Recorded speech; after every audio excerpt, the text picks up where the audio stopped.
অনেকে বলেন যে ভাই আপনি লুক নিতে পারবেন কিনা। আরে ভাই আমি নিজেই তো কি করবো, আমার নিজেরই তো পেপারস নাই, আমি কিভাবে লুক নিব? তো একটা এই জিনিসটা না একটা মানে কমন সেন্স আর কি। আপনারা একটা জিনিস ভাববেন যে কার দ্বারা কি হবে, ওই আবেগের বসে একজন ইতালিতে থাকে তাই বলে যে সে লুক নিতে পারবে, এটা আসলে কোনোভাবে কোনো লজিক্যাল কোনো বিষয় না। মানে আপনারা প্রতারিত আসলে এই কারণে হন। আমি যদি আপনাদের বলেও দিই আমি লুক নেই, ঠিক আছে, তাহলে কি হলো, জিনিসটা কি হলো?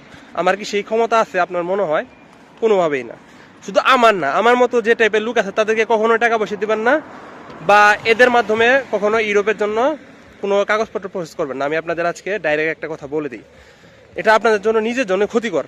কারণ আমরা আসছি, আমাদের নিজেদেরই পেপার নাই, আমরা কিভাবে আরেকটা লোক নিয়ে দিব? আগে নিজের তো একটা লেভেল হওয়া লাগবে। যারা পাসপোর্ট আছে, যারা এই দেশে অনেক পুরাতন, তাদেরকে আপনি এই কথাটা বলতে পারেন, কারণ তাদের এই কথাটা বললে এটা একটা যৌক্তিক হবে, কারণ সে অনেকদিন